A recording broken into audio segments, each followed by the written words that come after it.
یسألونک عن الروح، اے رسول آپ کے صحابہ آپ سے روح کے بارے میں پوچھتے ہیں، قل الروح من امر ربی، آپ فرما دیجئے کہ روح ہی اپنے رب کے حکم سے آتی ہے، کہ روح ہی حقیقت ہے۔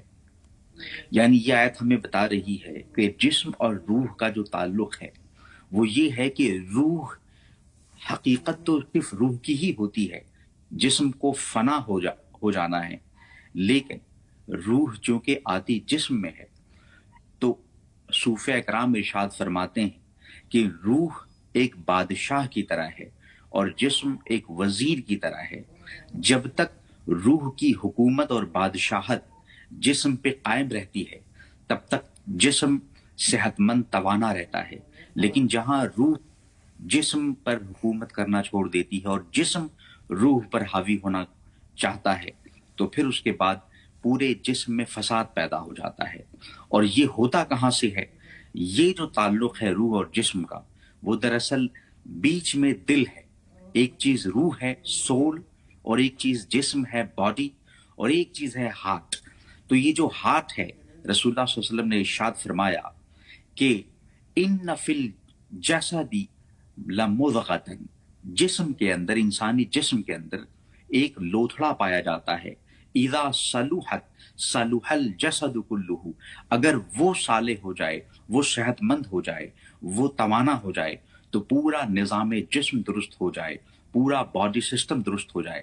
وَإِذَا فَسَدَتْ فَسَدَ الْجَسَدُ كُلُّهُ، لیکن اگر وہ لوتھڑا خراب ہو جائے تو پورا جسم کا نظام درہم برہم ہو جائے۔ الا وہی القلب، خبردار یہ دل ہی ہے۔ تو جسم اور روح کے بیچ میں جو رشتہ قائم ہوا ہے وہ اصل دل کے ذریعے ہوتا ہے۔ دل کی صفائی سے، دل کے نظام کی درستگی سے جسم مکمل طور پہ توانا، صحت مند، صالح رہتا ہے۔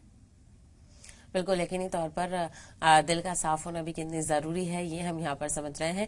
وہیں مفتی عمر صاحب آپ کی طرف بھی آنا چاہیں گے اور جو باتیں دونوں لوگوں نے کہی ان کو آگے بڑھاتے ہوئے آپ کو کیا لگتا ہے کہ کس طرح سے قرآن اور اسلام رہنمائی فرماتا ہے کہ کیا روحانی ترقی انسان کی سوچ اور کردار کو بہتر بنا سکتی ہے، اور بناتی ہے تو وہ کیسے ہم اس کو اپنی زندگی میں شامل کر سکتے ہیں؟ جی بہت شکریہ۔ دیکھیے اصل میں اسلام اور دیگر جو فیتھ اور ریلیجنس ہیں، خاص طور پر جو آسمانی مذاہب ہیں، ان سب میں یہ بات مشترک ہے کہ وہ دو چیزوں کو اہمیت دیتے ہیں، ایک جسم اور دوسرے انسان کی روح۔ دیکھیے جسم انسان کا فنا ہو جاتا ہے